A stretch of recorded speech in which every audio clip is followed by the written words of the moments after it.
मुंबई की वो तूफानी बारिश वाली रात। 24 साल की नेहा अपने छोटे से फ्लैट में बिल्कुल अकेली थी। रात के 2 बज रहे थे। वो थकी हारी सोने की तैयारी कर ही रही थी कि अचानक उसके फ़ोन की स्क्रीन जल उठी।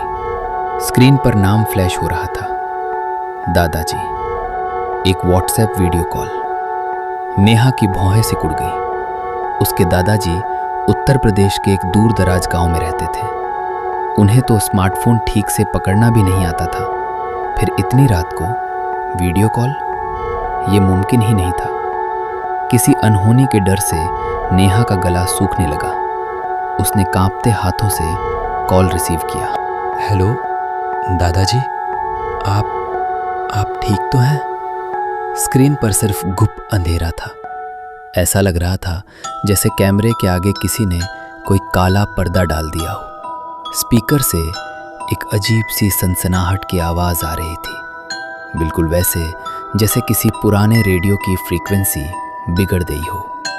तभी उस सन्नाटे को चीरती हुई एक कांपती बूढ़ी आवाज़ उभरी। आवाज़ दादाजी की ही थी, लेकिन बहुत थकी हुई और डरावनी। बेटा, यहाँ लाइट नहीं है, बहुत अंधेरा है, मुझे बहुत डर लग रहा है, मुझे यहाँ से ले जा, मुझे लेने आ जा बेटा। नेहा का दिल जोर जोर से धड़कने लगा। वो घबराते हुए बोली, दादाजी आप कहाँ हैं? क्या गांव में बिजली कट गई है? पापा कहाँ है? बात कराइए उनसे। लेकिन वहां से कोई जवाब नहीं आया। बस कुछ सेकंड के खौफनाक सन्नाटे के बाद वही आवाज़ बिल्कुल उसी लहजे में फिर से गूंजी, जैसे कोई घिसा हुआ रिकॉर्ड बज रहा हो। बेटा, यहाँ लाइट नहीं है, मुझे लेने आ जा। नेहा को अचानक महसूस हुआ कि इस आवाज़ में कुछ बहुत अजीब है। ये किसी इंसान की आवाज़ कम और किसी जानवर द्वारा की जा रही इंसानी नकल ज़्यादा लग रही थी। दादाजी, क्या आप मुझे देख पा रहे हैं? मुझे आपकी शक्ल नज़र नहीं आ रही। नेहा ने घबराहट में अपने फ़ोन की ब्राइटनेस पूरी बढ़ा दी। जैसे ही रोशनी बढ़ी, स्क्रीन का कालापन थोड़ा छटा, धुंधले पिक्सेल्स साफ होने लगे।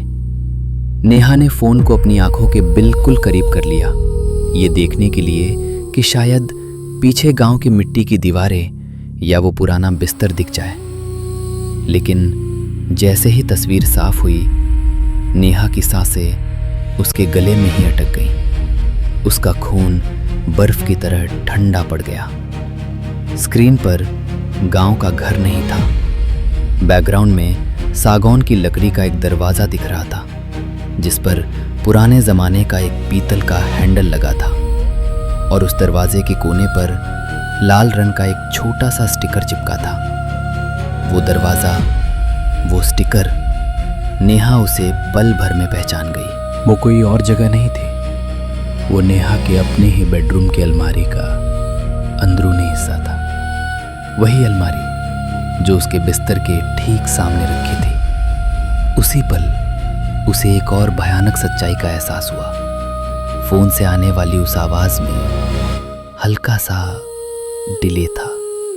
वो आवाज़ फ़ोन के स्पीकर से नहीं, बल्कि उसके कमरे के अंदर ठीक उसके सामने रखी उस आधी खुली अलमारी के अंधेरे से आ रही थी। जो भी चीज़ उस वीडियो कॉल पर थी, वो सैकड़ों किलोमीटर दूर गांव में नहीं थी।